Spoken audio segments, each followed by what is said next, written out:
हमारे बाइबल को अपने हाथ में ले, हमारे विश्वास को कबूल करें, घोषित करें, ये परमेश्वर का वचन है, इसमें मेरा विश्वास, ये परमेश्वर का वचन है, इसमें मेरा विश्वास, ये परमेश्वर का वचन है, इसमें मेरा विश्वास।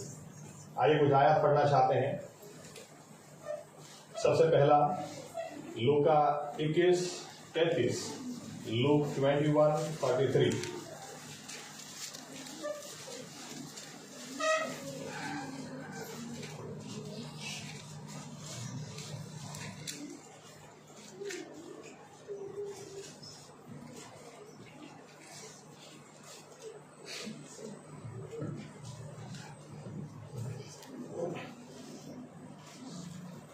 લૂક 21:33 આકાશ તથા પૃથ્વી જતા રહેશે પણ મારી વાતો જતી રહેવાની નથી। दूसरा भाग पढ़ेंगे पुनर्नियम व्यवस्था विवरण ड्यूट्रोनोमी 8 और 3।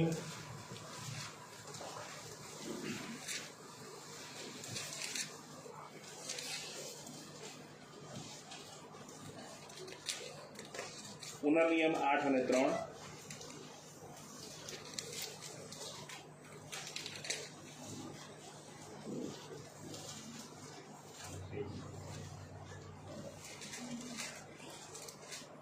અને તેણે તને નમાવ્યો ને તને ભૂખ્યો રહેવા દીધો ને તું નહોતો જાણતો તેમજ તારા પિતૃઓએ પણ નહોતું જાણ્યું એવા માનનાથી તને પોખ્યો। એ સારું કે તે તને જણાવે કે માણસ ફક્ત રોટલીથી જ નહીં જીવતું નથી પણ યહોવાના મુખમાંથી નીકળતા પ્રત્યેક વચનથી માણસ જીવે છે। और एक भाग पढ़े इब्रानी हिब्रूज 4 और 12।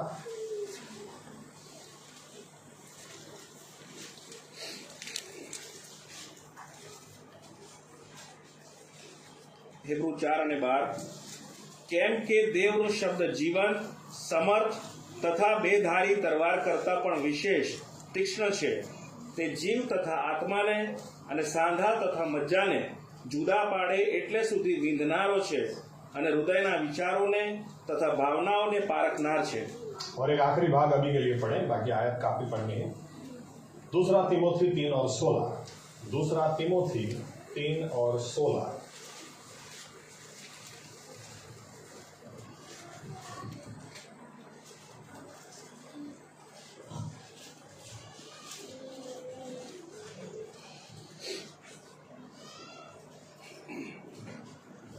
દરેક શાસ્ત્ર ઈશ્વર પ્રેરિત છે। તે બોધ, નિષેધ, સુધારા અને ન્યાયીપણાના શિક્ષણને અર્થે ઉપયોગી છે। आइए दुआ करें। हमारे जीवन परमेश्वर प्रभु यीशु मसीहा आपके जीवित समर्थ वचनों के लिए हम आपको धन्यवाद देते हैं और आपसे प्रार्थना करते हैं इन्हीं वचनों के द्वारा आज आप हमसे बात करें, आज आप हमसे व्यवहार करें। पवित्र आत्मा को आप हम पर ढेल दें ताकि पवित्र आत्मा इस वचन की सच्चाई में हमें लेकर जाए और वचन की सच्चाई हमें मुक्त कर दे, वचन की सच्चाई हमें स्वतंत्र कर दे। वचन की सच्चाई प्रभु यीशु मसीहा आज आपने जो कारण से आपका वचन भेजा वो परिणाम हमारे जीवन में लाने वाला हो जाए। इसलिए हम भी अपने हृदयों के मनों को, खिड़कियों को, दरवाजों को खोलते हैं ताकि आप आपके सामर्थ्य वचन को लेकर आज हमारे मनों के साथ, हृदयों के साथ बात करें, व्यवहार करें। आपकी मर्जी हमारे जीवन में, हमारे जीवनों के द्वारा पूरी करें और महिमा सिर्फ और सिर्फ आप ही लें।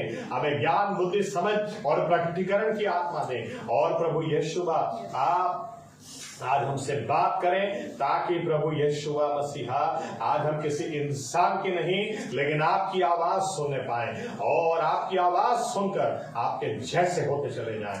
आप बोले, महिमा आप ले। ये प्रार्थना हम प्रभु यीशु मसीहा के नाम से करते साथ में कहेंगे आमीन। धन्यवाद प्रभु यीशु मसीहा। बैठ सकते हैं अपनी जगह।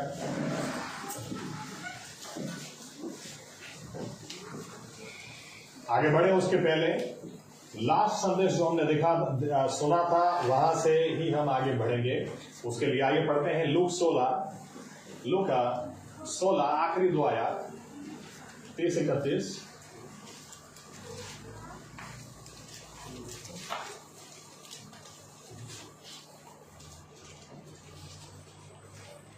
તેણે કહ્યું કે ઇબ્રાહિમ બાપ એમ નહીં પણ જો કોઈ મોયલામાંથી ઉઠીને તેઓની પાસે જાય તો તેઓ પસ્તાવો કરે। તેણે તેને કહ્યું કે જો મૂસા તથા પ્રબોધકોનું તેઓ નહીં સાંભળે તો જો મોયલાઓમાંથી કોઈ ઉઠે તો પણ તેઓ માનવાના નથી. ओके, अब लास्ट जो हमने देखा, धनवान व्यक्ति, उसका पैसा उसको बचा नहीं पाया, वो नरक में गया। और लाजरस जो बीमार था, भूखा था, खाने एक टाइम खाने का उसके पास पैसा नहीं था, लेकिन वो मरा और वो स्वर्ग के अंदर गया। और स्वर्ग और नरक के बीच में जो बातचीत चल रही थी, उस बातचीत में से यहां से हम आगे बढ़ना चाहते हैं। वो धनवान व्यक्ति क्या बोलता है? धनवान व्यक्ति बोलता है, अगर तू लाजरस को जिंदा करके वापस भेजेगा तो मेरे 5 भाई बच जाएंगे, मेरे 5 भाई नाश में नहीं जाएंगे। लेकिन स्वर्ग में से जवाब आया, स्वर्ग में से इब्राहिम ने यूं कहा, नहीं नहीं नहीं, मुर्दों में से जिंदा होने से कोई बच जाएगा ऐसा नहीं है। तुम्हारे पास मूसा है, प्रबोधक है, यानी तुम्हारे पास परमेश्वर का वचन है। जो परमेश्वर के वचन पर विश्वास करेगा वही उद्धार पाएगा। अगर वचन पर जो विश्वास नहीं करता, मुर्दों में से जिंदा हो जाए तो भी कोई काम का नहीं रहेगा, वो विश्वास नहीं करेगा। यानी इन शॉर्ट, अगर स्वर्ग में जाना है तो स्वर्ग से ही जवाब आया है कि स्वर्ग में अगर हमको जाने के लिए कोई तैयार कर सकता है तो परमेश्वर का वचन ही है। आमीन, आमीन, आमीन। सिर्फ परमेश्वर का वचन ही हमको स्वर्ग के लिए तैयार कर सकता है। आज लोग स्तुति, आराधना, डांसिंग, इधर कूदना ना इधर कूदना, ना इनके जीवन में कोई फैसला, यहां तक कि प्रार्थना, हम रात को 5 बजे तक प्रार्थना करते हैं। अरे प्रार्थना करने से जीवन में परिणाम नहीं आएगा। बाइबल पढ़ा कि नहीं पढ़ा? क्योंकि आसमान से बात ये भेजी गई कि आसमान से क्या बात भेजी गई है? यीशु मसीह ने कहा कि आसमान चला जाएगा, पृथ्वी भी चली जाएगी, लेकिन मेरे वचन में से कोई बात अधूरी नहीं छूटेगी। आमीन। बाइबल कहती है, दूसरा तीमुथियुस 3:16 जो हमने पढ़ा, सारा वचन परमेश्वर प्रेरित है। परमेश्वर ने ये वचन हमको दिया, इसीलिए दिया है ताकि यही वचन हमको परमेश्वर के बारे में ज्ञान देगा, यही हमको सुधारेगा, यही हमको बदलेगा, यही हमको स्वर्ग के लिए तैयार करेगा। आमीन। स्वर्ग के लिए दूसरा कुछ परमेश्वर ने नहीं दिया। अगर विश्वासी व्यक्ति स्वर्ग के लिए गंभीर होगा, सीरियस होगा, तो वो बाइबल पढ़ेगा, क्योंकि स्वर्ग से बोला गया, वचन दिया है। तेरे भाइयों के पास मूसा है, प्रबोधक है, यानी वचन है। वचन पर वे विश्वास करेंगे तो ही वे स्वर्ग में आने पाएंगे। आमीन, आमीन।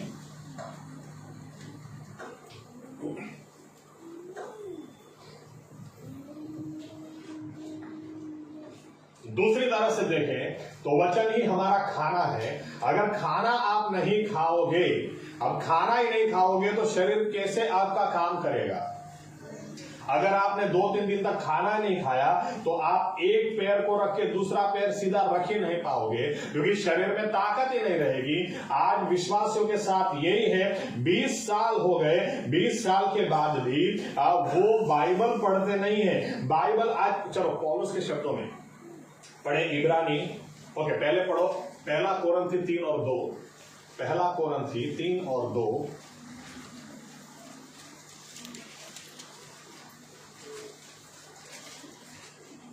મેં તમને દૂધથી પાડ્યા છે નથી નહીં, કેમ કે હજુ સુધી તમે સમર્થ નહોતા અને હમણાં પણ સમર્થ નથી.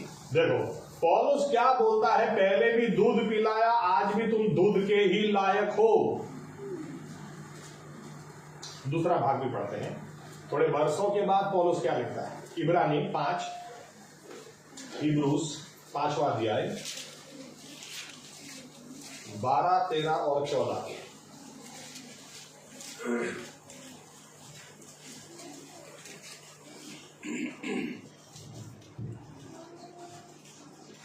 પાંચમો અધ્યાય. કેમ કે આટલા વખતમાં તો તમારે ઉપદેશકો થવું જોઈતું હતું, પણ અત્યારે તો દેવના વચનના મૂળ તત્વ શા છે એ કોઈ તમને ફરી શીખવે એવી અગત્ય છે. અને જેઓને દૂધની અગત્ય હોય ને ભારે ખોરાકની નહીં, એવા તમે થયા છો. કેમ કે જે કોઈ દૂધ પીએ છે તે ન્યાયપણા સંબંધિત બિન અનુભવી છે, કેમ કે તે બાળક જ છે. પણ જેઓ પુખ્ત ઉંમરના છે, એટલે જેઓની ઇન્દ્રિયો ખરું ખોટું પારખવામાં કેળવાયેલી છે, તેઓને સારું ભારે ખોરાક છે. देखो क्या लिखा है, ज्यादातर आत्मिक लोग कैसे हैं? पौलुस के शब्दों में इस तरह से मैं कहूं तो मंद बुद्धि। क्यों? 20 साल के हो गए लेकिन अभी भी इनको दूध चाहिए, अभी भी मच्छी मटन नहीं चाहिए, अभी भी सॉलिड खुराक नहीं चाहिए। पौलुस बोलता है कितने वर्ष से तुम्हें क्यों ना हो गए हो, लेकिन तुम अभी भी बच्चे हो। अभी भी अगर तुमको सिखाना पड़े, अभी भी अगर तुमको सिखाना पड़े कि भाई फटे कपड़े पहनना वो दुनिया की फैशन है, तुम्हारा दिमाग तो ठिकाना होना चाहिए। आमेन आमेन। 3000 की सीधी पैंट आती है तो वो लेके पहनो ना, 4000 की फटी कहां पहन रहे हो? आमेन। दिमाग ठिकाने आना चाहिए। अभी भी बच्चों की तरह सिखाना पड़े, अभी भी दूध पिलाना पड़े, हर बात में धन्यवाद दो। अभी भी अगर ऐसे संदेश देने पड़े तो 20 साल से या 10 साल से या 5 साल से आपने किया क्या कि अभी भी अभी भी ऐसा चलता। अभी एक व्यक्ति मुझे फोन पे बोले थे, सर मेरे को इसने ऐसा बोला तो मेरे को बहुत बुरा लगा। मैंने कहा देखो आपने दोनों के बीच की एक बात बोलो, किसी को नहीं बताना। हाँ सर, हाँ बोलो बोलो। मैंने कहा देखो उधार पाए हुए कितना टाइम हो गया? 15 साल, 18 साल, 20 साल। हाँ सर हो गया। मैंने कहा किसी को नहीं बताना। कोई भी पूछे तो बोलना 6 ही महीने पहले यीशु मसीह को जीवन दिया, 6 ही महीने पहले। अभी भी अगर 20 साल के बाद आपके इसने ऐसा बोला, उसने ऐसा बोला, अरे कौन सा ये मेरे को अभी ऐसा हो रहा है कि दूध की बोतल लेके घूमू, जिसको भी पी लो, ये पियो, फरियाद तक ये पियो। पौलुस बोलता है आज भी अगर आपको पुरानी बातें सिखानी पड़े, अगर आज भी सिखाना पड़े कि धन्यवाद दो, आज भी सिखाना पड़े प्रार्थना करो, आज भी सिखाना पड़े चर्च में पहले आकर प्रार्थना करो, आज भी सिखाना पड़े प्रेयर मीटिंग में भाई जुड़ जाओ, अटेंड करो, अगर आज भी सिखाना पड़े कि माफ कर दो, छोड़ो, जाने दो, लेकिन अगर आज भी ऐसे संदेश देने पड़े तो फिर पौलुस के शब्दों में सीधी बात समझ में आती है, हमने सब कुछ किया है लेकिन खाना अच्छा खाया नहीं है। अगर खाना अच्छा खाया हो तो आदमी बढ़ेगा बढ़ेगा और बढ़ेगा ही। आमीन। इस याद रखना, स्वर्ग के लिए परमेश्वर ने उसका वचन दिया है। आज भी मुझे कई बार आश्चर्य होता है जब चर्च के अंदर लोग ऐसे बैठते हैं, अरे किसके हजूर में बैठे हो? फिर बच्चों को क्या सिखाओगे? आप स्कूल में ले जाओ, आप किसी अधिकारी के सामने ले जाओ, बेटा वो हमारे बॉस हैं, इधर अभी चॉकलेट की बात इधर नहीं करते। और चर्च में हम आवाज भी आ रही थे खोलते, वेफर खाओ, उसके बाद कहाँ बैठे हैं? परमेश्वर की हजूरी में। अभी भी सिखाना पड़े, अभी भी बोलना पड़े, यानी कि दूध की बोतल लेकर घूमने वाले लोग हैं। सीधी बात समझ में आती है। अगर अभी भी स्तुति आराधना में बोलना पड़े, अरे थोड़ा तो स्माइल रखो यार, अरे थोड़ी तो ताली बजाओ, अरे गला फाड़ के गाओ। आमीन आमीन। मुझे कई बार आश्चर्य होता है, एमेन है ना, एमेन जैसा कोई व्यक्ति बीट पे हो, आप सीधे खड़े रह सको, ऐसा कैसे हो सकता है? इतना अच्छा वो बजाता है कि नाचने नहीं वाला भी नाचता हो जाना चाहिए, फिर भी एमेन को जो बजाना चाहिए। मैं तो इतनी बार बोलते हैं कि गाओ, बोलो बोलो, मुंह खोलो, फिर भी मुंह नहीं खोलते। पूरी चर्च गा रही है राजा।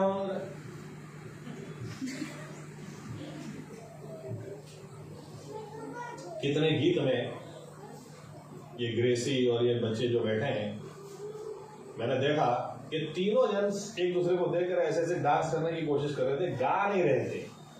तो मैंने कहा चलो ये तो बच्चे हैं, बड़े भी ऐसे हैं, तो जो खुराक ये खाते वही आप खाओ, जो बोतल में से ये दूध पीते वही लेके आप घूमो, क्योंकि अभी भी सिखाना पड़ता है नाचो, अभी भी सिखाना पड़ता है, अभी भी बोलना पड़ता है। आप कॉन्फ्रेंस में आओ, अरे आओ भाई, उपवास प्रार्थना है उसमें जुड़ जाओ ना भाई, अपना कितना है, ठीक है, किसी को मत बोलना 20 साल हो गए, क्या बोलने का, 6 महीने, ऐसा ही बोलने का।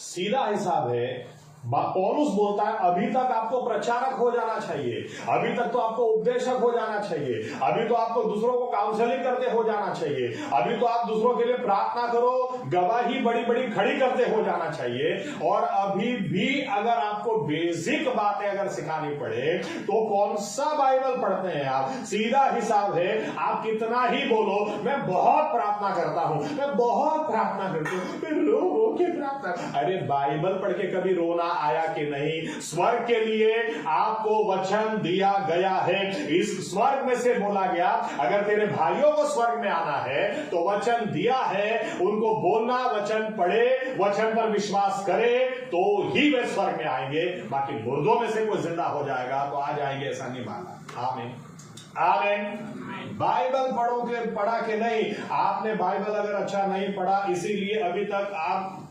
उपदेशक नहीं बन। कई लोगों को तो गवाही देना भी नहीं आता, इसीलिए गवाही देना नहीं आता है क्योंकि वचन पढ़ा ही नहीं है, खाना खाया ही नहीं है। आज सुबह सुबह रिवायत ने इतना झगड़ा किया मेरे साथ, स्तुति आराधना में बराबर कर नहीं पाया, फिर भी प्रभु ने मुझे छुआ। ये कोई गवाही है क्या? गवाही देना भी नहीं आ रहा है। इसलिए मैं एक ही बात बोलता हूं, किसी को मैं बताना, इसलिए जैसे वो व्यक्ति को बोला आपको भी बोलता हूं, आपने बीच की बात 6 महीना बोलने का, किसी को नहीं बोलने का कि 5 साल हो गए, 10 साल हो गए, क्योंकि बोतल लेके घूम रहे हैं। आज भी एक अध्याय से ज्यादा नहीं पढ़ रहे। 10 साल पहले 1 रोटी खाते थे, आज 5 रोटी खाते हैं। लेकिन आज भी 10 साल पहले भी 1 अध्याय पढ़ते थे, आज भी 1 ही अध्याय पढ़ते हैं। तो किसी को नहीं बताना। कोई भी पूछेगा तो बोला बस अभी अभी आए, मसीह ने अभी अभी आए, टाइम नहीं हुआ ज्यादा। थोड़ा सीरियस हो जाए। आमीन आमीन। बाइबल नहीं पढ़ने का सिंपल मतलब है आप अपने उद्धार के लिए सीरियस नहीं है, आप स्वर्ग के लिए सीरियस नहीं है। क्योंकि अगर एक ही चीज परमेश्वर ने दी है, अगर स्वर्ग में जाना है तो वचन के प्रति सीरियस हो जाओ, और अगर वही हम नहीं हैं तो फिर स्वर्ग के लिए सीरियस नहीं है। आमीन आमीन। क्यों? बरसों बीत जाने के बाद भी वही का वही स्वभाव, वही की वही बोली, वही का वही दृष्टि, क्योंकि खाना ठीक से खाया नहीं है। आमीन आमीन।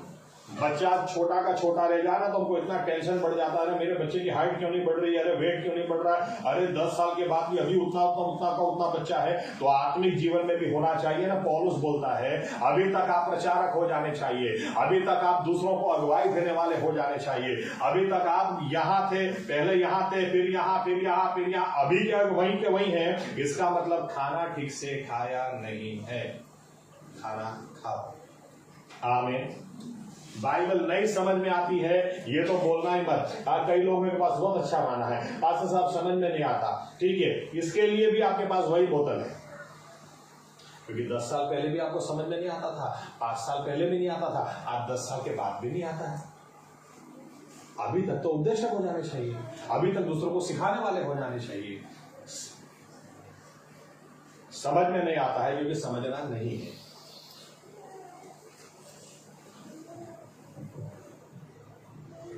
बाइबल पढ़ो। आमीन।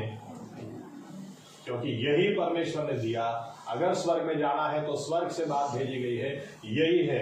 आज भी वचन, इस वचन के बारे में क्या लिखा है, आयत हमने पढ़ी, दूसरी आयत हम देखते हैं। आप इब्रानी 4 और 12 में क्या लिखा है? क्यों ये वचन हमको पढ़ना है? क्योंकि ये वचन आज भी लिखा है, जीवंत है और समर्थ है। आज भी आत्मा और प्राण को भेद देता है। आज भी ये वचन आपके हृदय के विचारों को परखता है, और आज भी ये वचन काम करता है। क्यों? क्योंकि यही वचन परमेश्वर ने दिया जो हमको स्वर्ग के लिए तैयार करता है। आमीन आमीन। इसीलिए बाइबल कहती है परमेश्वर का वचन मुंह में से निकल गया, ये कभी निष्फल नहीं जाता, ये कभी बिना फल लिए नहीं आता, ये फल लेकर आएगा और आएगा ही। क्योंकि ये आज भी जीवंत है, आज भी समर्थ है, आज भी काटाकुटी कर सकता है, आज भी हृदय के विचारों को खोल के खड़ा कर सकता है।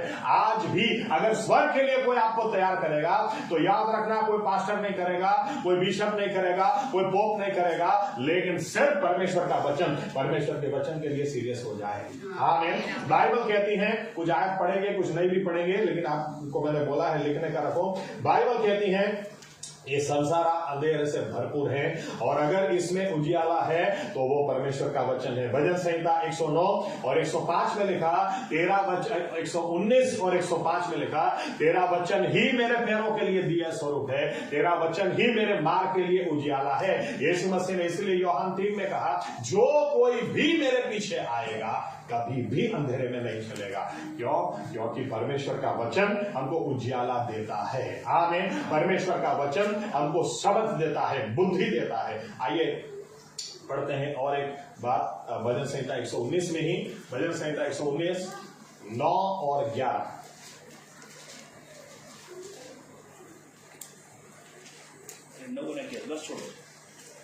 वाचिए ना तो कोई वांधो नहीं।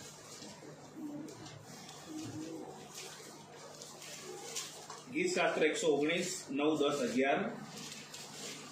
જુવાન માણસ પોતાનો જીવનક્રમ શાથી શુદ્ધ કરી શકે તારા વચન પ્રમાણે તેને વિશે સાવધ રહેવાથી મેં મારા ખરા હૃદયથી તને શોધ્યો છે, તારી આજ્ઞાઓથી ચૂકીને મને ભટકવા ન દે, હું તારી વિરુદ્ધ પાપ ન કરું માટે મેં તારું વચન મારા હૃદયમાં રાખી મૂક્યું છે। दाऊद क्यों ऐसा बोलता है कि तेरा वचन मैंने अपने हृदय में समा के रखा है? देखो अभी आप घर जाके पढ़ना, रेफरेंसेस बहुत ज्यादा, इसलिए मैंने बोला कुछ दिखाऊंगा कुछ लिखो। व्यवस्था विवरण, पुनर्नियम, ड्यूट्रोनॉमी 17, घर जाके पढ़ो 14 से आखिरी आयत। क्या लिखा है? अभी इजरायली लोग रेगिस्तान में हैं, अभी इजरायली लोग कनान की सीमाओं में आ गए हैं, अभी कनान में गए भी नहीं हैं और मूसा को पता था कि मुझे नहीं जाना, इसके पहले मुझे परमेश्वर ले लेगा, तो उसके पहले मैं कुछ बोल के जाऊं, कुछ सिखा के जाऊं। तो जब मूसा ने बोलना शुरू किया, उसमें एक बात क्या बोली? मूसा बोलता है, पुनर्नियम व्यवस्था विवरण ड्यूट्रोनॉमी 17 में 14 से 20-21 जो आखिरी आयत है, आप पढ़ लेना घर जाके।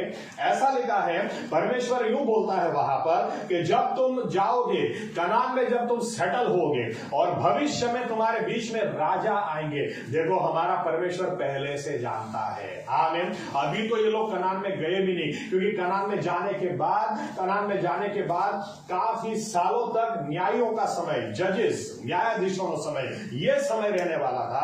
ये समय के बाद जब समूएल आएगा और उसके बाद राजाओं का समय शुरू होने वाला था, लेकिन वो हो उसके पहले ही परमेश्वर ने बोल दिया था कि तुम्हारे बीच में से राजा खड़े होंगे। और जब राजा खड़ा होगा तो उसके लिए जरूरी था, क्या लिखा, क्या बताया गया वहां पर? राजा को खुद अपने हाथों से नियम शास्त्र की कॉपी लिखनी है। राजा को नियम शास्त्र की कॉपी याजक के पास मंगवानी होती थी और वो खुद अपने लिए उत्पत्ति से निर्गमन, लेवीय, गिनती, व्यवस्था विवरण, ये 5 पुस्तक वो खुद अपने हाथों से लिखता था और फिर उसको ये पुस्तक खुद डेली पढ़ना जरूरी था। परमेश्वर को पहले से पता था एक दिन राजा आएंगे और ये भी बोल दिया, क्यों ये तुम्हें खुद लिखना है? क्योंकि ये वचन तुम खुद अपने हाथों से लिखोगे और खुद उसको पढ़ोगे। ये वचन तुम्हें अपने परमेश्वर के करीब रखेगा। ये वचन तुम्हारे हृदय में होगा तो तुम पाप नहीं करोगे, अपनी प्रजा को भी परमेश्वर के करीब ले जाओगे। और ये वचन अगर तुम्हारे हाथ में होगा, हृदय में होगा, तो तुम सही न्याय करने पाओगे। हमारा परमेश्वर बहुत अद्भुत है, उसको पहले से ही पता था कि राजा एक दिन आएंगे। आमीन। तो इसलिए दाऊद बोलता है, क्योंकि दाऊद को खुद की कॉपी लिखना जरूरी था, इसलिए दाऊद जब खुद की कॉपी बनाता है और जब वचन पढ़ता जाता, लिखता जाता, वो बोलता है तेरा वचन मुझे शुद्ध रखता है। तेरा वचन, अगर इंसान अपने आप को शुद्ध रखे तो कैसे रखे? तेरा वचन उसे शुद्ध रखता है। मैंने तेरा वचन अपने दिल में छुपा के रखा ताकि मैं तेरे खिलाफ पाप न करूं। आमीन। वचन ही है जो हमको पाप से दूर रखेगा। डीएल मूडी ने जैसे कहा, या तो पाप तुम्हें वचन से या वचन तुम्हें पाप से दूर रखेगा। इसीलिए वचन जो ज्यादा पढ़ता है, दूसरी तरह से खाना जो अच्छा खाता है, वो अच्छा काम करने पाएगा। आमीन। बाइबल नहीं पढ़ने का बहाना निकाल दो। मैं बरसों पहले कुछ लोगों को बोलते दारू नहीं छूटता है, तो मैं यूं बोलता था दारू नहीं छूटता ना तो एक काम करो, दारू छोड़ने का सेकंड नंबर रखो, पहले बाइबल उठाओ, दिन रात इसको पढ़ना शुरू करो, दिन रात इसको छोड़ो मत। ध्यान में रखना, आपके शरीर की ताकत आत्मा से ज्यादा है, लेकिन आत्मा को बलवान बनाओ, इतना बलवान बनाओ, इतना बलवान बनाओ कि एक दिन आप शराब को धिक्कार करने लगोगे और कहोगे ये शरीर परमेश्वर का मंदिर है, इसमें कुछ भी उल्टा सीधा नहीं जाएगा, यीशु के नाम से आज इसकी आदत छोड़ देता हूं। लेकिन ये बल कब मिलेगा? जब खाना खाओगे।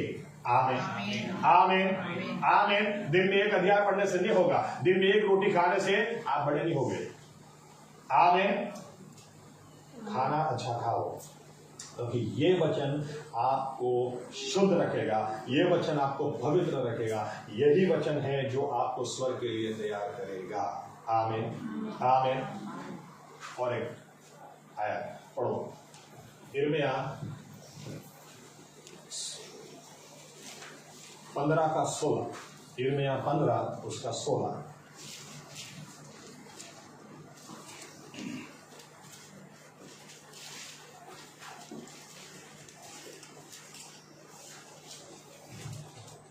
તારા વચનો મને પ્રાપ્ત થયા ને મેં તેઓને ખાધા અને તારા વચનોથી મારા હૃદયમાં આનંદ તથા હર્ષ ઉત્પન્ન થયો, કેમ કે હે યહોવા સૈન્યોના દેવ, તારા નામથી હું ઓળખાઉં છું। देखो यिर्मयाह, ओके, इस तरह से बोलो कि एक कहावत है, एक समझ है कि अगर वाइफ आपके साथ में हो तो आप पूरी दुनिया के सामने लड़ाई कर सकते हैं, लेकिन अगर वाइफ ही आपके साथ लड़ाई करने बैठे तो ये आदमी कुछ भी नहीं कर सकता। लेकिन वाइफ का सपोर्ट हो तो आदमी दुनिया को जीत लेगा। यिर्मयाह को परमेश्वर ने यूं बोला, यिर्मयाह को रड़तो प्रबोधक बोलते हैं, रोता नबी, क्योंकि इसका कोई सुनता ही नहीं था। यहां तक कि ये 20वें अध्याय में एक बार यूं बोल जाता है कि परमेश्वर मैंने तो कितनी बार तय किया कि मुझे बोलना ही नहीं है, क्योंकि कोई सुनता ही नहीं है, लेकिन फिर भी मैं करूं तो क्या करूं, अपने आप का मुंह कैसे बंद में रखूं, क्योंकि तेरा वचन मेरी हड्डियों में अग्नि समान जलता है, मुझे बोलना ही पड़ता है, अगर न बोलूं तो मैं खत्म हो जाऊंगा। इस आदमी को परमेश्वर ने यूं बोला, यिर्मयाह तू शादी नहीं करेगा। सबसे पहले आदमी को हम देखते हैं, आदम को, परमेश्वर ने उसको देख के कहा चलो इसके लिए मैं एक योग्य सहायकारी बनाऊंगा, लेकिन यिर्मयाह को परमेश्वर ने बोला यिर्मयाह तू शादी नहीं करेगा। यानी बाहर पूरी दुनिया तुम्हारा कोई सुनने को तैयार नहीं है, घर पे आने के बाद भी तुम्हें दिलासा देने वाला कोई भी नहीं है। लेकिन यिर्मयाह ऐसे समय क्या बोलता है? ऐसे समय जब तेरा वचन मेरे पास आया मुझे आनंद मिलता है। हमें वचन आनंद देता है। क्यों क्यों क्यों हमारे चेहरे अभी भी ऐसे लेकर हम घूमते हैं, चर्च में भी ऐसे घूमते हैं, इधर आगे जगह खाली है लेकिन सुदर्शन में है, इनके बारे में मुझे नहीं बैठना है। आज भी ऐसे मुंह लबड़ा के घूमते हैं जैसे लुट गए, बर्बाद हो गए, लेकिन आपको एक भी चेहरा चमकता दिखेगा, समझ लेना ये बाइबल पढ़ के आए हैं, इन्होंने परमेश्वर की आवाज सुनी है। आपको क्या लगता है ये वचन आप पढ़ोगे ना, आपका चेहरा कभी डिम नहीं पड़ेगा, आपको कभी मसा की जरूरत नहीं पड़ेगी। आप ये पढ़ोगे, नहीं प्रभु मुझसे भाग कर, नहीं प्रभु मुझसे भाग कर, देखो उसने मुझे नालायक कह दिया, उसने कह दिया ऐसा है वैसा है, प्रभु मुझे बहुत रोना आ रहा है। लेकिन आप वचन पढ़ोगे और परमेश्वर आपके साथ बात करेगा, मैंने तुझे भाई के साथ और आश्चर्य के साथ तेरी रचना की है, डर मत बेटे, मैं तेरे साथ में हूं। पानी तुझे डुबा नहीं सकता, आग की ज्वाला तुझे जला नहीं सकती, क्योंकि मैं तेरा परमेश्वर तेरे साथ में हूं। जब आपके पास परमेश्वर का वचन आएगा, आप उसके ऊपर मनन करोगे, आपके चेहरे पर आनंद छलकता ही जाएगा। आमीन आमीन। आज हो क्या रहा है, हम लोग है ना दूसरे, उसने क्या बोला क्या समझते अपने आप को? 5 साल से यही चल रहा है, आगे नहीं बढ़े इसमें। लेकिन यिर्मयाह बोलता है, क्योंकि राजा ने एक बार जब जाना कि यिर्मयाह क्या लिख रहा है, तो लिखा है उसके हाथ में जो था वो राजा ने लेकर पूरा जला दिया, नष्ट कर दिया। फिर भी यिर्मयाह बोलता है जब तेरा वचन मेरे पास आता है मैं आनंद से भर जाता हूं। आमीन। तेरे वचन पर मैं मनन करता हूँ। विश्वासी लोग, अगर आप वचन के ऊपर मनन करके आओगे, आप ये बात, उदाहरण के तौर पर चर्च में दान डालने का पैसा भी आपके पास नहीं है और आप ऐसे उदास आते हैं, क्या करो आज वैसा भी नहीं है, क्या करो ये नहीं। लेकिन अगर आप बाइबल पढ़ के आओ, कई लोग तो बाइबल पढ़ते नहीं है। संडे को क्यों बाइबल पढ़ना, पास्टर है ना बोलेंगे। लेकिन अगर आप पढ़ के आओ, अगर आप फिर भी पढ़ के आओ, अगर आपने पढ़ा हो कि मैं इधर उधर नजर लगाऊं, कहां से मुझे सहाय मिलेगी, लेकिन जिस परमेश्वर ने आसमान और पृथ्वी को बनाया, वहां से मेरी सहाय उतरती है। आप जब यहां पर आओगे ना, आपको ताली नहीं बजाने आती होगी तो भी बजाओगे, आपको नाचना नहीं आता तो भी आप नाचोगे, क्योंकि परमेश्वर के वचन ने आपको आनंद से भर दिया। आमीन, आमीन, आमीन।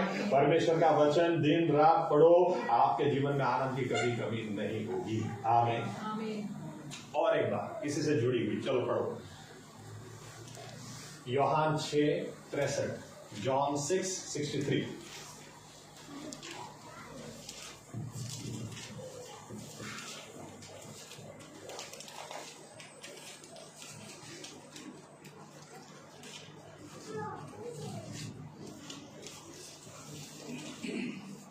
જે જીવાડે છે તે આત્મા છે, માંસથી કંઈ લાભ થતો નથી। જે વાતો મેં તમને કહી છે તે આત્મા તથા જીવન છે। देखो बाइबल क्या बताती है, यीशु मसीह ने कहा जो बातें मैं तुमसे कहता हूं ये जीवन है। आमीन। और जीवन हो तो दिखना ही चाहिए। आमीन। जीवन हो तो दिखना ही चाहिए, आनंद हो तो दिखना ही चाहिए। आमीन। और एक बात पढ़ते हैं समझने के लिए, इब्रानी 9 और 4, Hebrews 9 and 4।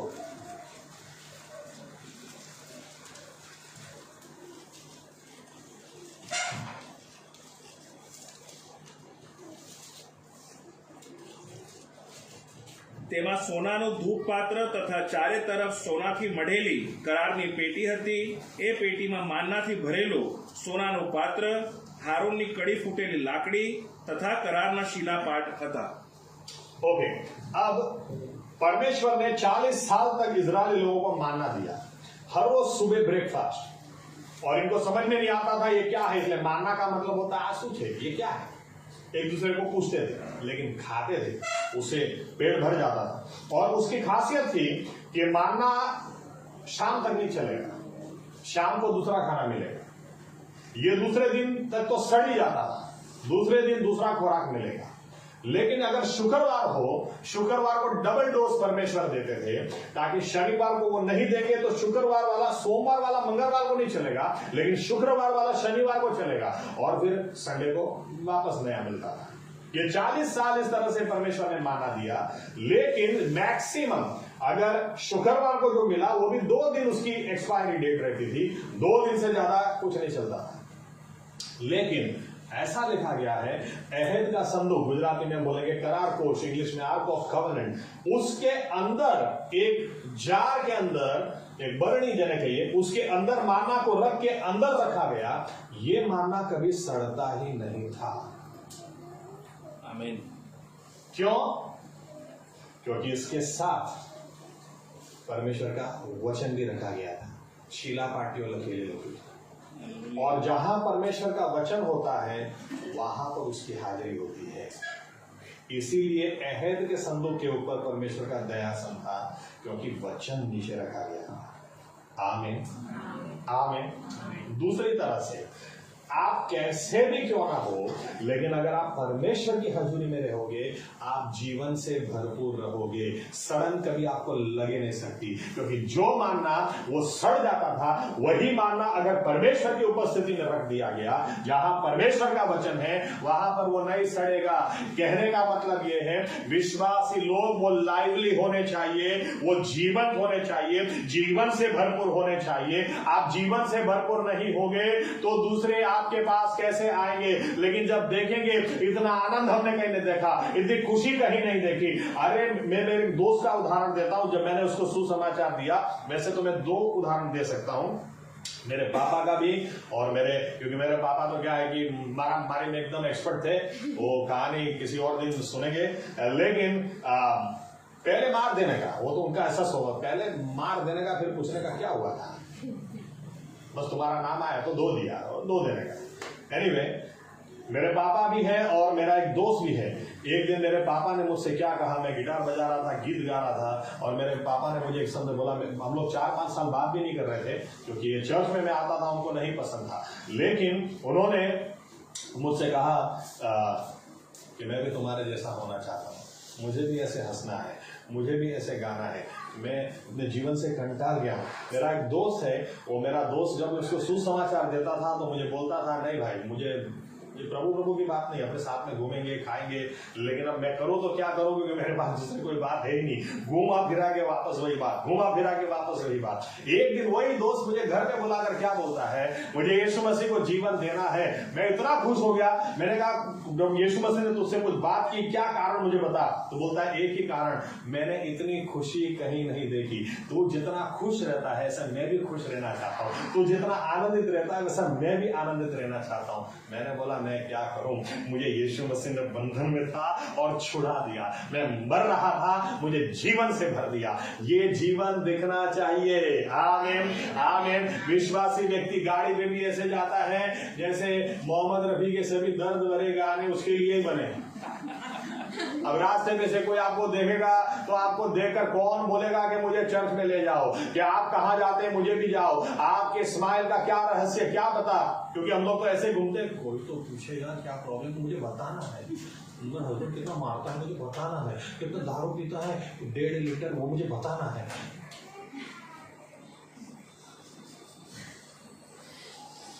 बाइबल पढ़ो, ये आपको जीवन से भर देगा। आमीन, आमीन, आमीन, आमीन। आज ऐसे लोग घूमते कि मैं पुस्तक बाइबल पढ़ा, ये सब प्रार्थना करते हैं।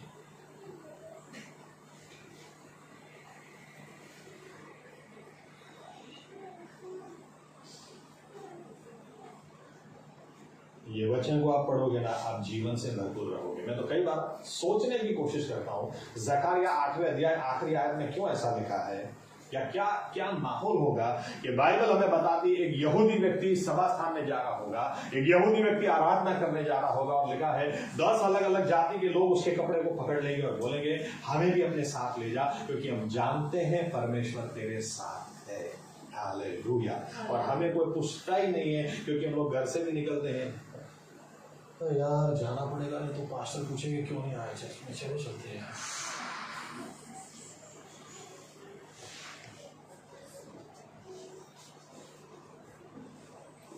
वचन को पढ़ो तो आप जीवन से भरपूर रहोगे।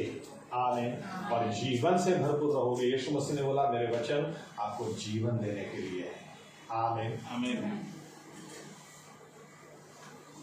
इतना कुछ बोल सकते हैं, लेकिन आगे बढ़ते हैं। भजन संहिता 107 और 20। भजन संहिता 107 और 20।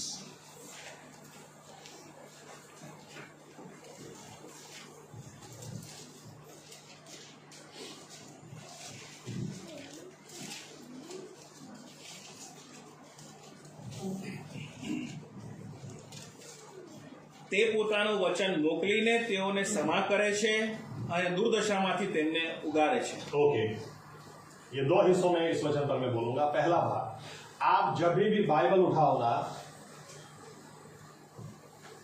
ओके चलो मैं इसको छोड़ देता हूं, इसको आखिरी में लेते हैं। और एक आयत देखते हैं, इस आयत को याद रखना। परमेश्वर आपको दुर्दशा में से कैसे छुड़ाएगा, अपने वचन को भेजकर। आमीन। आपको कैसे चंगा करेगा, अपने वचन को भेजकर। इसको याद रखना। दूसरा भाग हम देखते हैं, एफएससी 5:26 और 27। एफएससी 5:26 और 27।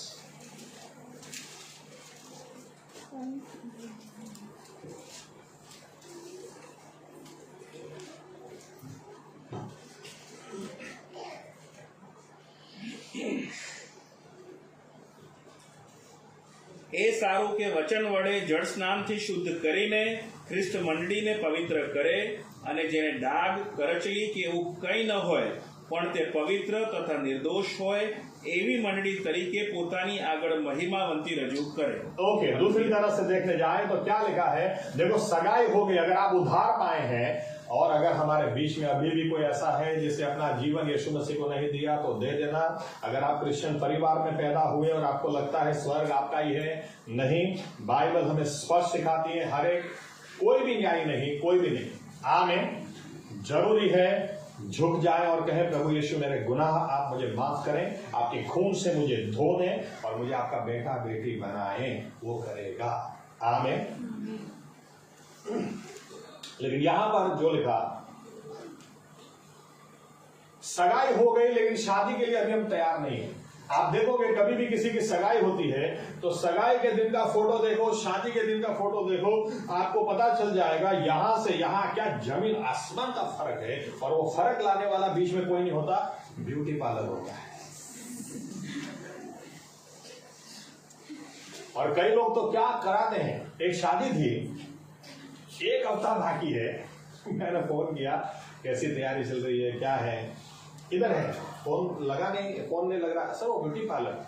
अच्छा 1 हफ्ते पहले ही? नहीं, 1 हफ्ते पहले नहीं सर, 1 हफ्ते का प्रोग्राम है। 1 हफ्ते का कमाल है। एनीवे, सगाई के दिन और शादी के दिन का जो फर्क आता है वो ब्यूटी पार्लर से आता है। आमीन। एक दिन स्किन वाइटनिंग, एक दिन हेयर स्ट्रेटनिंग, एक दिन डाई, एक दिन मेहंदी, एक दिन ये ना वो ना, ताकि यहां से शुरुआत की लेकिन शादी के दिन तक लगेगा वाह क्या बात है, सब सूरत ही बदल गई। तो अभी हम शादी के लिए तैयार नहीं है लेकिन सगाई हमारी हो चुकी है। आमीन। आमीन। और बीच का जो फर्क है या फर्क जो लाना है, क्या लिखा है, यीशु मसीह हमको कैसा बनाना चाहते हैं, ऐसा बनाना चाहते हैं कि वो खुद हमें शादी के दिन अपने सामने अपनी कलीसिया को महिमा में रुजू करें। आमीन। अभी अगर हमको ले जाया जाए तो गड़बड़ी हो जाएगी, गड़बड़ी यानी भयंकर गड़बड़ी हो जाएगी। अभी अगर हमको इसी वक्त स्वर्ग में ले लिया जाए ना तो एक बोलेगा शादी बाकी नहीं है, मेरी शादी भी बाकी है, और दूसरा बोलेगा कल ही मेरे हस्बैंड ने मेरे को भी सॉरी बोला नहीं है, प्रभु तुम थोड़ा जल्दी बुला लिया, मेरे को सॉरी लेने का था। अभी स्वर्ग में ना हल्ला बोल हो जाए। अगर अभी हमको स्वर्ग में लिया तो बाइबल क्या बताती है, परमेश्वर ने सगाई जरूर की है हमारे साथ, लेकिन ब्यूटी पार्लर का ये पैकेज दिया है, लिखा है वचन ही है जो हर दाग को मिटाएगा, हर जुर्रियों को मिटाएगा। ये वचन ही है जो आपको महिमावन तैयार करेगा। आमीन। अभी भी स्वभाव ठीक नहीं है, उसको बदलेगा। दृष्टि ठीक नहीं है, उसको बदलेगा। नहीं तो मैं तो कई बार सोचता हूं अगर परमेश्वर का वचन अगर हमारे जीवन में काम न करे तो स्वर्ग में ज्यादा नहीं, एक ही सीन आपको दिखाता हूं। मान लो दाऊद ने स्वर्ग में एंटर किया और उरिया सामने ही है, आजा, मेरी बीवी को लेके भाग गया था तुम,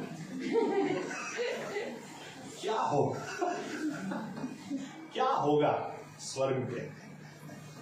लेकिन परमेश्वर का वचन वो एज ए ब्यूटी पार्लर काम करता है। आमीन। वो स्वभाव को बदलता, दृष्टि को बदलता, वो आप कितने ही बहुत अच्छा लिखा है, आप घर जाके पढ़ लेना, नोट डाउन कर ले। यिर्मयाह 23 और 29 लिखा है, परमेश्वर बोलते हैं मेरा वचन हथौड़े के समान है, ये तोड़ता है, मेरा वचन आग के समान है, ये जलाता है। यानी कि जो भी कमजोरियां हैं, जो भी ऐब हैं, जो भी बुरी बातें, उनको जलाकर और शुद्ध करके उस पार लेकर आता है। अगर आप वचन के लिए, कौन सी ऐसी औरत होगी या कौन सी ऐसी स्त्री होगी, लड़की होगी जो शादी के लिए तैयारी करनी है, उसकी शादी करीब आ रही है और अपनी ब्यूटी के ऊपर ध्यान ही नहीं दे रही है। जबकि विश्वासी लोगों को यह समझ में नहीं आता, हमारी ब्यूटी, हमारी सुंदरता ये वचन से है। परमेश्वर ने दागों को निकालने के लिए, स्वभाव को बदलने के लिए, जुर्रियों को निकालने के लिए वचन दिया है। ये वो ब्यूटी पार्लर है, इसमें जितना ज्यादा समय बिताओगे उतना ही सुंदर होते चले जाओगे। आमीन। आमीन। मैं कुछ नए लोगों के लिए, ज्यादा लोग नए नहीं है लेकिन जो हैं उनके लिए मैं एक उदाहरण देता हूं, समझ देता हूं। मेरा घिसा पिटा उदाहरण है, लेकिन जब मैं बड़ौदा नया नया आया तो मेरा मकान मालिक का लड़का मुझे बोलता था कि आप कहां जाते हैं बाल कटाने के लिए। मैं बोलता था इधर। कितना रुपया लेता है? 100 रुपया। तो बोले ज्यादा है, 60 रुपए में मशीन के साथ मेरा हजाम काटता है, उधर जाओ। 3-4 बार मुझे बोला, तो एक दिन मैंने सोचा चलो यार जाके आता हूँ, हर बार पूछता है। तो जाके आया तो बैठा तो अच्छे बाल काटे एकदम फर्स्ट क्लास मशीन से। मैं भी खुश हो गया, मैंने कहा क्या बात है। फिर मुझे बोला कि सर फेस मसाज करना है, तो अभी मैंने कभी कराया नहीं था उस वक्त। तो मैंने पूछा कि वो क्या होता है। बोलता अरे चेहरा चमक जाएगा। मैंने कहा कर डालो। तो उसने तो शुरू किया तो मैंने कभी स्क्रब वगैरह करवाया नहीं, और जब स्क्रब उसने चालू किया तो मुझे ऐसी गुदगुदी हो रही। तो पैसे हैंडल पकड़ के बैठा और वो स्क्रब करते जा रहा है। फिर वो वाइब्रेटर लिया, उससे घुमा रहा। मैंने कहा क्या है यार। फिर मेरे को एकदम से बोलता है सर वो ब्लैक हेड्स थोड़े हैं। तो मैंने कहा वो क्या होता है। बोले कभी निकालो। मैंने कहा नहीं, तो मुझे ठीक है। मैंने कहा कर दो, मुझे क्या पता। तो छोटा सा एक मशीन जैसा लिया और चालू किया। और नाक बहने लगा मेरा, तो आंख में से आंसू बहने लगे। वैसे पकड़ के बैठा और वो घुमाते जा रहा है। फिर देखो सर, अरे मुझे देखना नहीं, तो करना भी जल्दी कर। इतना मुझे दर्द हुआ, आंख में से पानी, नाक में से पानी। और फिर जब मैं घर पे गया, मैंने पहले तो मैं खड़ा हो गया। मैंने कहा कितना देने का। तो बोलता है 600 रुपया। मैंने कहा 60 रुपए के लिए मैं आया था, 600 रुपया ले पकड़। जब घर गया तो मेरी वाइफ ना किचन में काम कर रही है। क्या कर रहा है, क्यों चमक रहा है, क्या बात कर रही है। मुझे हालोल जाना था उस दिन। मैं तो नहा धो के हालोल गया विजिट के लिए। और हालोल जब गया तो मेरी आदत है, कई बार मैं फोन कर देता हूँ पहले से कि बस आ ही रहा हूँ या आधे घंटे में आ रहा हूँ। तो जिसके घर में गया तो दरवाजा खुला छोड़ दिया था और पानी लेने के लिए अंदर, और दूसरे व्यक्ति से मैं बात कर रहा था, एकदम से पानी। सर क्या कराया। क्यों चेहरा चमक रहा है। मैं खड़ा हो गया। मैंने कहा 600 रुपये वसूल हो गए।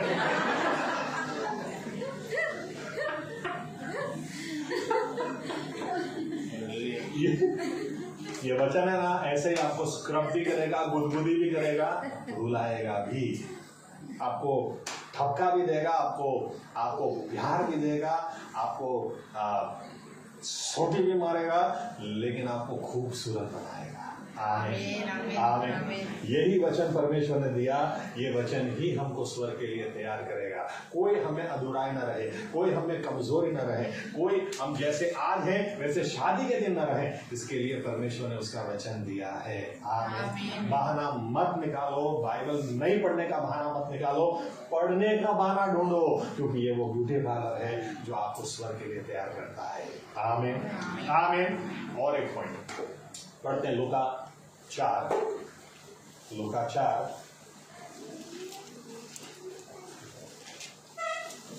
3 और 4।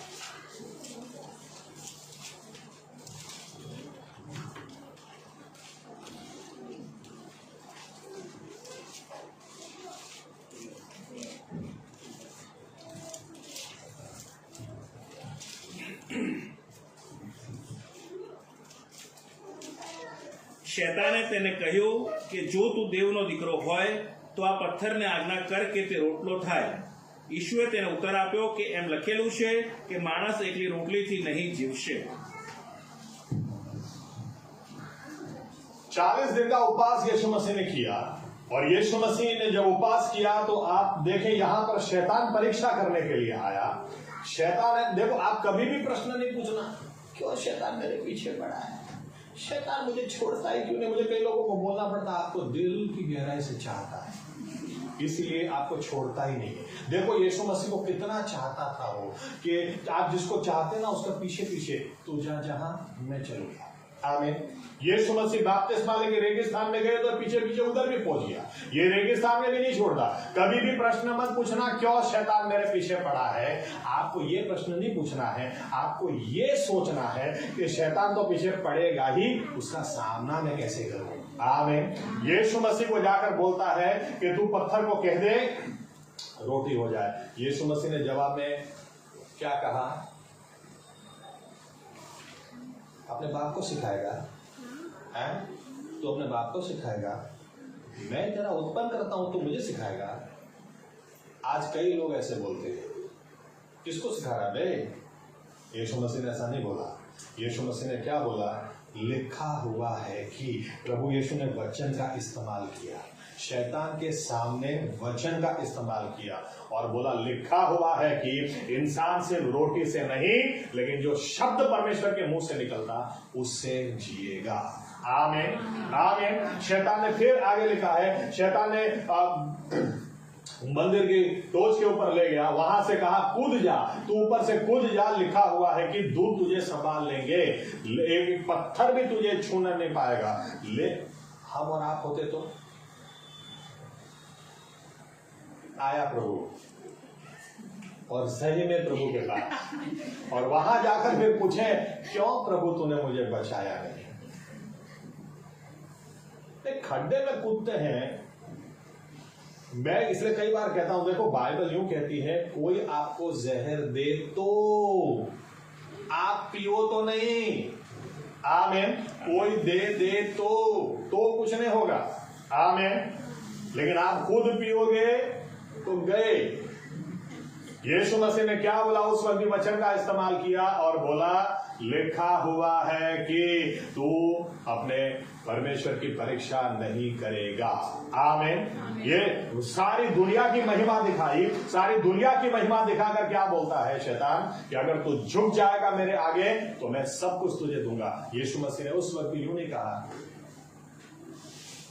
स्वर्ग में से फेंका ना तुझे, अंधा है क्या, दिमाग काम नहीं करता, भूल गया स्वर्ग में सारी दूत मेरी आराधना करते हैं। कोई बकवास नहीं, कोई इधर उधर की बात नहीं। लिखा हुआ है कि आमीन। लिखा हुआ है कि तू सिर्फ अपने परमेश्वर यहोवा की आराधना करेगा, उसके अलावा और किसी की नहीं।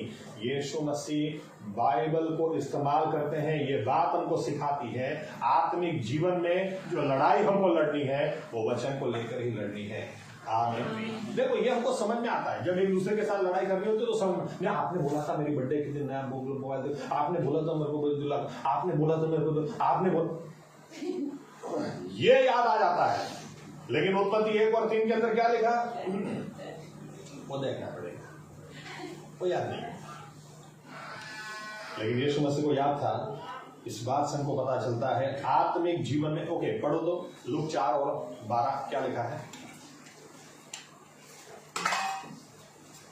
ઈશુએ તેને ઉત્તર આપ્યો કે એમ કહેલું છે કે તારે પ્રભુ તારા દેવનું પરીક્ષણ ન કરવું। 13 પછી શૈતાન સર્વ પરીક્ષણ પૂરું કરીને કંઈક મુદત સુધી તેની પાસેથી ગયો।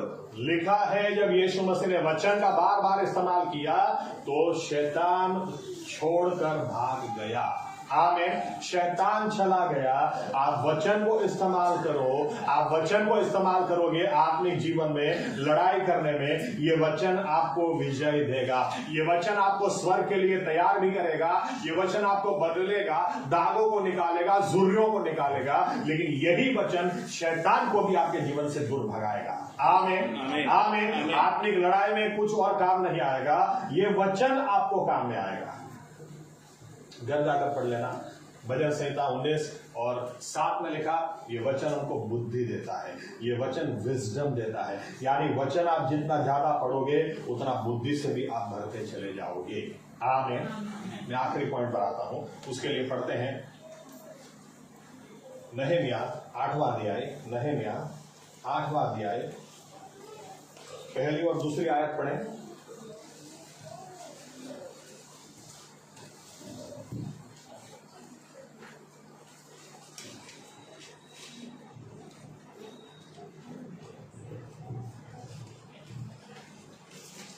નહેમ્યા 8 एक में 2 पढ़ो, वाँचो पहला। નહેમ્યા 8 1 और 2। સાતમો માણસ આવ્યો ત્યારે સર્વ લોકો એક દિલથી પાણીના દરવાજાની સામેના ચોકમાં એકઠા થયા। મૂસાનું જે નિયમશાસ્ત્ર યહોવાએ ઇઝરાયલને ફરમાવ્યું હતું તેનું પુસ્તક લાવવાને તેઓએ એઝરા શાસ્ત્રીને કહ્યું। સાતમા માસને પહેલે દિવસે જમાતમાંના સર્વ સ્ત્રી પુરુષો અને જેઓ સાંભળીને સમજી શકે એવા હતા તે સર્વની આગળ એઝરા યાજકે નિયમશાસ્ત્ર આણ્યું। ओके, सभी लोग इकट्ठा हुए वचन को समझने के लिए। आमीन। फिर क्या हुआ अब पढ़ते हैं 8, 9, 10 और 11। તેઓએ દેવના નિયમશાસ્ત્રના પુસ્તકમાંથી સ્પષ્ટ રીતે વાંચી સંભળાવ્યું અને તેમનું વાંચેલું સમજાવ્યું. સર્વ લોક નિયમશાસ્ત્રના વચનો સાંભળીને રડતા હતા. તેથી સરસુબા નેહેમ્યાએ, યાજક એઝરા શાસ્ત્રીએ તથા લોકને શિક્ષણ આપનારા લેવીઓએ સર્વ લોકોને કહ્યું કે આ દિવસ તમારા દેવ યહોવાને સારું પવિત્ર છે, માટે શોક કરવો નહીં અને રુદન પણ કરવું નહીં. પછી તેણે તેઓને કહ્યું કે હવે જાઓ, સ્વાદિષ્ટ ભોજન કરો, મિષ્ટપાન કરો, અને જેઓએ કંઈ તૈયાર કરેલું ન હોય તેઓને માટે તમારામાંથી હિસ્સા મોકલી આપો, કેમ કે આપણા દેવ યહોવાને સારું આજનો દિવસ પવિત્ર છે. એથી તમારે ઉદાસ પણ ન થવું, કેમ કે यहोवानो आनंद तेज તમારું સામर्थ्य છે. ओके, अब देखिए यहाँ पर मैंने आपसे कहा भजन संहिता 107 और 20 और इसको हम कनेक्ट करेंगे. यहाँ पर क्या लिखा है? सबसे पहली बात, बहुत जरूरी बात, हर विश्वासी जब भी चर्च में आप आओ, आपके पास प्रार्थना होनी चाहिए कि प्रभु यीशु आपका वचन भेज कर आप मेरे साथ बात करो. आमीन. चर्च में हम आते क्यों हैं? वचन को सीखने के लिए, वचन को सुनने के लिए आते हैं. इसलिए ये प्रार्थना करना बहुत जरूरी है, प्रभु यीशु मेरे साथ बात करो. आप घर में भी जब बाइबल को उठाओ, जब घर में भी बाइबल को उठाओ तो आपकी प्रार्थना होनी चाहिए बाइबल खोलने से पहले, प्रभु यीशु मुझे सिर्फ पढ़ना नहीं है, आप मेरे साथ बात करो, आप मेरे साथ बात करो. आमीन, आमीन. और इसीलिए यहाँ पर क्या लिखा है? 70 साल तक जब बाबेल में गुलामी में रहने के बाद ये लोग आए, 70 साल तक इन्होंने चर्च सर्विस अटेंड नहीं की, 70 साल तक इन्होंने परमेश्वर के वचन को नहीं सुना, 70 साल इन बातों से वे दूर रहे. इसीलिए जब सब लोग इकट्ठा हुए तो एजरा और नहम्याह को इसकी सीरियसनेस पता थी कि इन लोगों को सबसे पहले वचन सुनाना जरूरी है. और इसलिए जब सभी लोग इकट्ठा हुए तो लिखा है इनके बीच में एजरा खड़ा हो गया, दूसरी कोई बात करने के लिए नहीं, वचन सुनाने के लिए. और इतना ही नहीं, दो बातें लिखी है, वचन सुनाया और फिर लिखा है समझाया. वचन सुनाना भी जरूरी है, समझाना भी जरूरी है. आमीन. और फिर लिखा तीसरी बात, लोगों को जब समझ में आया तो लिखा है वे रो पड़े. जब वचन इनको समझ में आया तो वे रो पड़े, क्योंकि 70 साल तक हो सकता है इन्होंने मान लिया होगा कि परमेश्वर ने हमको छोड़ दिया, लेकिन जब आज उसका वचन आया तो इतनी सामर्थ में आया कि देखो मैंने तुम्हें कभी छोड़ा ही नहीं था. यिर्मयाह का पुस्तक देख लो, मैंने तुमको पहले ही बोला था कि सीधे रहो, नहीं तो 70 साल गुलामी में ले जाऊंगा, लेकिन 70 साल के बाद वापस लाऊंगा. तुम्हारा परमेश्वर वो भविष्य अंत को पहले से जानने वाला परमेश्वर है, पहले से भविष्य दिखा देने वाला परमेश्वर है. जब लोग वचन को सुन रहे थे इनके हृदय छिद गए, और बाइबल कहती है इतना ये लोग रोने लगे कि तब नहम्याह ने क्या कहा? नहम्याह ने कहा आज परमेश्वर का वचन तुम्हारे पास आया है, आज परमेश्वर ने तुमसे बात की है, आज रोने का समय नहीं है, आज का दिन पवित्र है, आज जाओ, जाकर बकरा काटो और अच्छा खाना खाओ, और देखो अगर पड़ोस में खाना नहीं है तो उसको भी जाके खिलाओ. कहने का मतलब यह है कि जब आप चर्च सर्विस में आओ, प्रार्थना करके आओ, प्रभु यीशु मेरे साथ बात करो. आप जब घर में बाइबल पढ़ो सिर्फ जानने के लिए, डिबेट करने के लिए और कोई कारण से मत पढ़ो, प्रभु यीशु मेरे साथ बात करो. और जब ये प्रार्थना के साथ आप इधर आओगे, जब प्रार्थना के साथ आप घर में बाइबल खोलोगे और परमेश्वर सीधा आपके साथ बात करेगा, तो आप समझ नहीं सकते कितना आनंद, कितनी खुशी हो जाती है. कुछ गवाही मैं देता हूं. एक बार एक व्यक्ति, मुझे नए व्यक्ति आए चर्च में और मुझे बोला कि पास्टर साहब मुझे जेपी साहब से बात करनी है. मैंने कहा वो 9:30 तक आ जाते हैं, लेकिन पता नहीं आज नहीं आए हैं. और जेपी साहब ने अहमदाबाद में नियम बना के रखा था मैं 9:30 तक ना आऊं, 9:30 बजे चर्च चालू कर देने का बस. तो मैं तुरंत चला गया अंदर, वो भाई भी आकर बैठ गए, मैंने गिटार लगा दी और प्रार्थना करना शुरू कर दिया. और प्रार्थना के बाद आंख खोली तो जेपी साहब सामने खड़े थे. आगे तो मैंने गिटार उनको दे दी, मैं क्वायर में जाके खड़ा हो गया. और ये जेपी साहब ने गाना शुरू किया और गाते गाते एकदम से बोलते हैं, रुक गए और बोलते हैं कोई है हमारे बीच में जो ये सोच के आया है कि आज जेपी साहब से मैं मिलूंगा और फिर इसके बाद घर जाके पंखे के ऊपर लटक के खुदकुशी कर लूंगा. आपका जीवन बहुत कीमती है, ऐसा कदम कभी भी नहीं उठाना. यीशु मसीह आपको बहुत चाहता है. और वापस गाना शुरू कर दिया. जब गवाही का समय आया, वो व्यक्ति नया जो आया था आकर खड़ा होकर बोलता है, जेपी साहब ने जो बोला मेरे बारे में बोला. इनको कैसे पता कि मैं यूं सोच के आया था कि आज जेपी साहब से मिलूंगा, घर जाकर पंखे पे लटक जाऊंगा. मैं अपने जीवन से टूट चुका, हार चुका, लेकिन आज परमेश्वर ने मेरे साथ बात की है, आज परमेश्वर ने मेरे साथ बात की है, मैं जिंदगी में कभी ऐसा कदम नहीं उठाऊंगा। आप प्रार्थना करके आओ, प्रभु यीशु मेरे साथ बात करो। आमीन। चर्च में आते क्यों हो, मुंह दिखाने मत रहो, चेहरा गिनाने या माथा गड़ावा नहीं है, लेकिन प्रार्थना के साथ प्रभु यीशु मेरे साथ आप बात करो मुझे, क्योंकि बाइबल कहती है अगर ये प्रार्थना के साथ आप आओगे तो वो अपने वचन को भेजकर आपको चंगा करेगा, वो अपने वचन को भेजकर आपकी दुर्दशा में से आपको निकाल देगा, वो आपके वचन को भेजकर, और जब वचन आपके पास आएगा तो वो दिन आपके लिए पवित्र समय, पवित्र दिन हो जाएगा। आज मुझे दाल चावल नहीं खाना, आज मैं पार्टी करूंगा। क्यों? क्योंकि आज परमेश्वर ने मेरे साथ बात की है। उतना ही नहीं, अरे भाई तेरे पास नहीं तो तू भी मेरे साथ आ जा, अरे मैं खिलाता हूं, क्योंकि आज परमेश्वर ने हमारे साथ बात की है। ये पवित्र समय है, पवित्र घड़ी है। ये इस तरह से अगर हर विश्वासी करने लगे। मैं एक दिन जेपी साहब के घर गया और काफी पुरानी बात है, और उनको पता था कि मैं आऊंगा, वो घर में अकेले थे उस वक्त, तो घर का दरवाजा खुला छोड़ दिया था। तो मैं जैसे गया, मुझे लगा कुछ चल रहा है अंदर, तो मैंने धीरे से ऐसे देखा तो टेबल के ऊपर बाइबल पड़ी हुई थी और जेपी साहब ऐसे कूद रहे थे, ऐसे ऐसे कूद रहे। तो मैंने कहा, मैं थोड़ी देर तक देखता रहा, तो मैंने कहा, फिर खुला, आ गया, चल मैं नहाने जाता हूँ, तो बैठ तब तक। मैंने कहा 1 मिनट, कूद क्यों रहे थे? तो बोल तुम देखा? मैंने कहा देखा, टेबल पे बाइबल पड़ी है, एक आयत अंडरलाइन की है, देख ले, मैं नहाने जाता हूँ। मैंने ऐसे जाके टेबल में देखा, दूसरा पत्रस 2 और 9 उसमें अंडरलाइन किया हुआ था, परमेश्वर अपने अभिषेक को संभालना जानता है।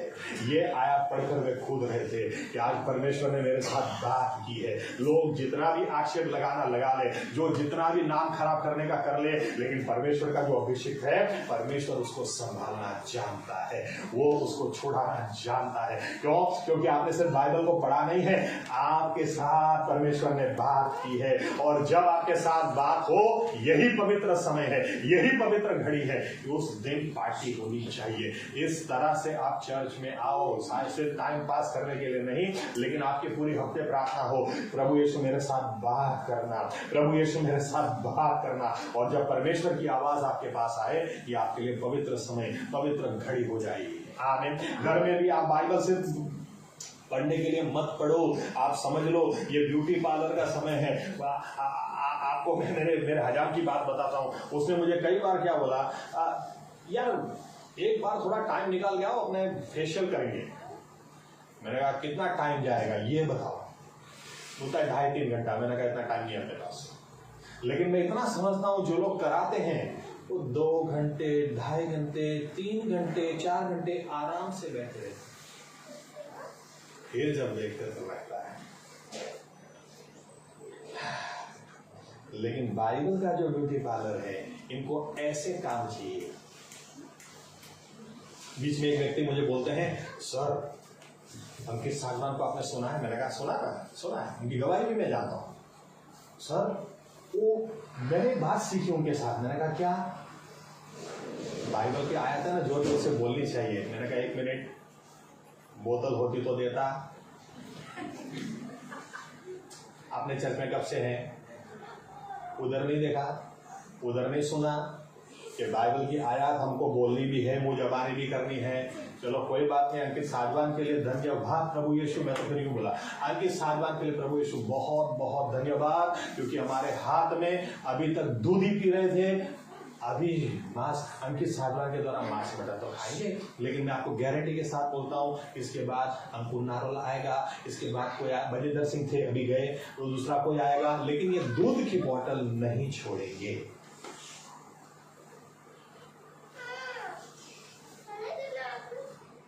एक व्यक्ति कुछ दिन पहले जेपी साहब को बोलते हैं, साहब आपने अंकुर नारोला को सुना है? जेपी साहब ने बोला नहीं। बताइए, आप बताना क्या चाह रहे होगा?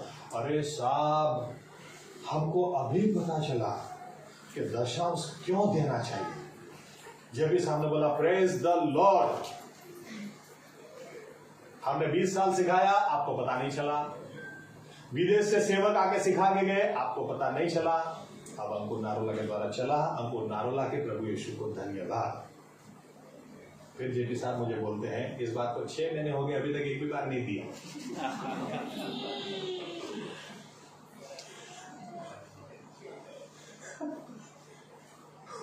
वचन वचन के साथ आप समय बिताओ। अंकुर नारोला बिताते हैं, अंकित साधवान बिताते हैं तो सिखाते हैं, लेकिन सिर्फ सीखना नहीं है, करो। आमेन, करो। ये वो ब्यूटी पार्लर है जो हमको स्वर के लिए तैयार करेगा। ये वो ब्यूटी पार्लर है जो हमें शुद्ध रखेगा, पवित्र रखेगा। ये वो ब्यूटी पार्लर है जो शैतान के सामने भी हमको विजय देगा। ये वो ब्यूटी पार्लर है जिसको भेजकर, जिसके वचन को भेजकर परमेश्वर हमको चंगा करता है। आमेन। भूख और प्यास के साथ घर में भी बाइबल उठाओ तो याद रखो ये मैं फेशियल करा रहा हूं, याद रखो कि मैं ब्यूटी पार्लर में बैठा हूं, मुझे टाइम नहीं देखना, लेकिन मुझे इतना देखना है कि आज मेरे जीवन में कुछ परिवर्तन है और शुद्धता है और पवित्रता है। परमेश्वर की मर्जी, अगर आज वो मुझे स्क्रब करना चाहे, गुदगुदी करना चाहे तो वो करने दो। उसकी मर्जी कि आज वो मुझे ढांकना चाहे तो ढांकने दो, मैं थोड़ा रो भी लूंगा, लेकिन मैं जैसा हूं मैं वैसा नहीं रहना चाहता, क्योंकि परमेश्वर का वचन मुझे मेरे मार्ग के लिए दिया है, उजियाला है। यही वचन है, आसमान और पृथ्वी को चले जाना आसान है, ये वचन अधूरा नहीं छूटेगा। यही वचन है जो मेरे हृदय को जांचता है। यही वचन है जो मेरे प्राण और आत्मा को भी छेदता है। यही वचन है जो आज भी जीवंत है, आज भी समर्थ है। यही वचन है जिसके द्वारा परमेश्वर ये स्वर्ग के लिए तैयार करता है। ये वचन के साथ अच्छा समय बिताओ।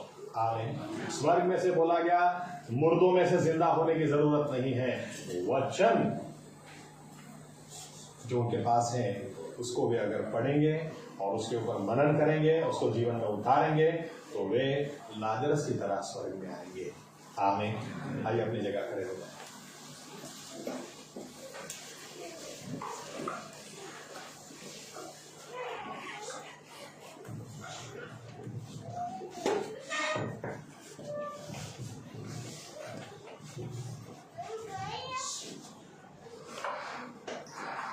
आइए अपने जीवन को वचन के उजियाले में अपने जीवन को जांचें। बरसों हो गए लेकिन हम बड़े नहीं हो गए। बरसों हो गए, जो पहले हमारी स्वभाव था आज भी वैसा, पहले जो सोच थी आज भी वैसी। इसका मतलब खाना हमने बराबर खाया नहीं। आइए निर्णय करें, क्योंकि परमेश्वर ने स्वर्ग में से और कुछ बातें नहीं भेजी, या तो बहुत सारी बातें नहीं भेजी, एक ही बात, उसका वचन भेजा। आमीन। इंसान सिर्फ रोटी से नहीं, लेकिन हर शब्द जो परमेश्वर के मुंह से निकलता है उससे वो जिएगा। उसका वचन उसने भेजा।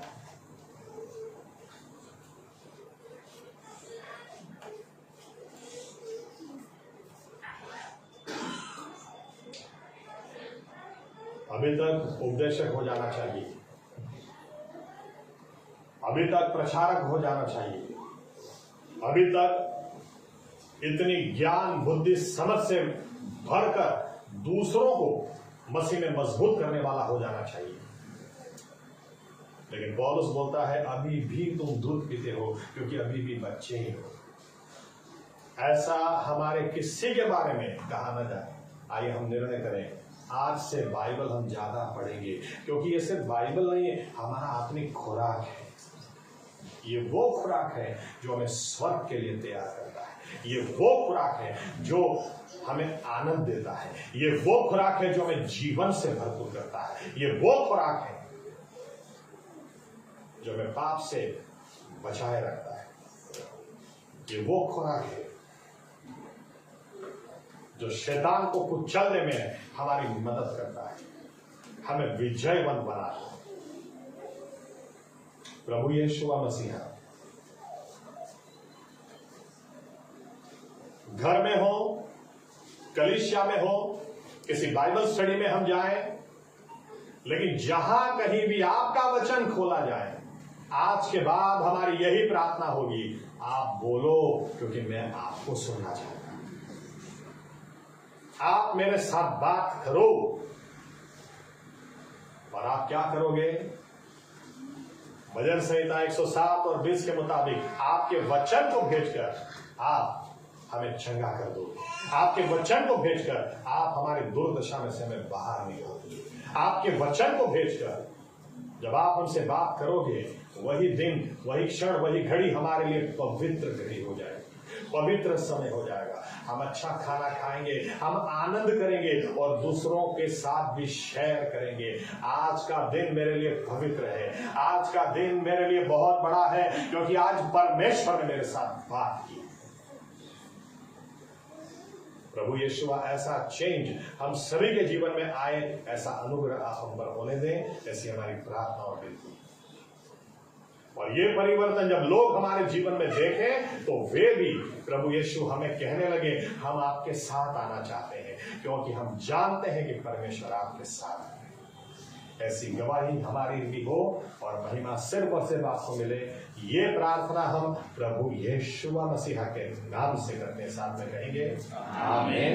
ओ आकाश में हमारा बाप, તમારું નામ પવિત્ર થાઓ, તમારું રાજ્ય આવો, જેમ આકાશમાં તેમ પૃથ્વી પર તમારી ઈચ્છા પૂરી થાય। દિવસની અમારી રોટલી આજ તમે અમને આપો, અને જેમ અમે અમારા ઋણીઓને માફ કર્યા છે તેમ તમે અમારા ઋણો અમને માફ કરો। અમને પરીક્ષામાં ન લાવો, પણ બુરાઈથી અમારો છૂટો કરો, કેમ કે રાજ્ય તથા પરાક્રમ તથા મહિમા સર્વકાળ સુધી તમારા છે। આમેન। હવે આપણા ઉદ્ધાર કરતા પ્રભુ યેશુઆ મસીહાની કૃપા, તેમનો અજાયબ પ્રેમ અને તેમની અદ્ભુત હાજરી આપણા દરેકની સાથે હમણાંથી સદા સર્વકાળ સુધી રહેશે। આમેન।